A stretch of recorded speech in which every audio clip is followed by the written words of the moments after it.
तुलसीदास जी की इन्हीं लाइंस की वजह से राम जी आज तक के सबसे घटिया पति साबित हुए। सीताराम दोस्तों। भाई मेरे दोनों हाथ बुक्ड हैं क्योंकि एक हाथ में है हमारी रामचरितमानस और दूसरे में मेरा माइक। तो आज हम दोस्तों बात करने वाले हैं राम जी के जीवन के उस इंसिडेंट के बारे में जिसकी बदनामी और उसकी गालियां राम जी आज तक झेल रहे हैं। तो ये है दोस्तों सीता माता की अग्नि परीक्षा। तो ये इंसिडेंट है दोस्तों रामचरितमानस के सेकंड लास्ट चैप्टर या सेकंड लास्ट कांड का, जो कि लंका कांड है। वहां दोस्तों पूरा युद्ध कंप्लीट हो चुका है, सारे राक्षस मारे जा चुके हैं, रावण की टिकट काटकर उसको वैकुंठ भेज दिया गया है और अब दोस्तों सीता माता को लंका से वापस राम जी के पास लाया गया है। लेकिन राम जी और सीता माता के मिलने से पहले बीच में कुछ हुआ और यही थी दोस्तों अग्नि परीक्षा। और यहाँ दोस्तों तुलसीदास जी लिखते हैं कि उन कौशलपति की जय बोलकर, यानी कि राम जी की जय बोलकर, जानकी जी ने चंदन के समान शीतल हुई अग्नि में प्रवेश किया। यानी कि अग्नि परीक्षा यहाँ हुई। आगे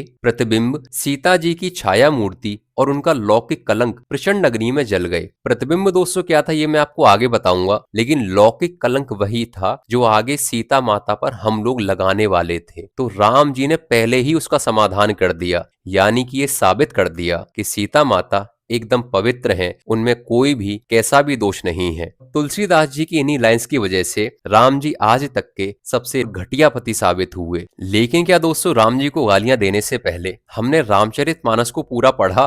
रामचरितमानस तो छोड़ो, क्या हमने लंका कांड को पूरा पढ़ा? अगर हमने लंका कांड के इस इंसिडेंट को भी पढ़ा होता तो हमें पूरी रामचरितमानस पढ़नी पड़ती और फिर हम आते रामचरितमानस के तीसरे कांड यानी कि अरण्य कांड पर, और जहां तुलसीदास जी लिखते हैं कि राम जी ने कहा, हे सुंदर पातिव्रत धर्म का पालन करने वाली सुशीले, सुनो मैं अब कुछ मनोहर मनुष्य लीला करूंगा, इसलिए जब तक मैं राक्षसों का नाश करूं तब तक तुम अग्नि में निवास करो। यानी कि असली सीता माता अग्नि में जाती हैं और उनकी एक जेरोक्स कॉपी बाहर आ जाती है और उसी को लंका कांड में सीता जी का प्रतिबिंब यानी कि परछाई या उनकी छाया मूर्ति कहा गया है। तो असली सीता माता को बाहर निकालने के लिए राम जी ने एक तीर से दो निशाने लगाए। अरण्य कांड में और भी सुनो क्या लिखा है, भगवान ने जो कुछ लीला रची इस रहस्य को लक्ष्मण जी ने भी नहीं जाना। भाई लक्ष्मण जी सीता माता और राम जी के साथ सारा टाइम रहते थे, उनको भी नहीं पता लगा कि भाई ये सारा नाटक नकली सीता माता के पीछे हो रहा है और हम यार राम जी को ब्लेम करते हैं।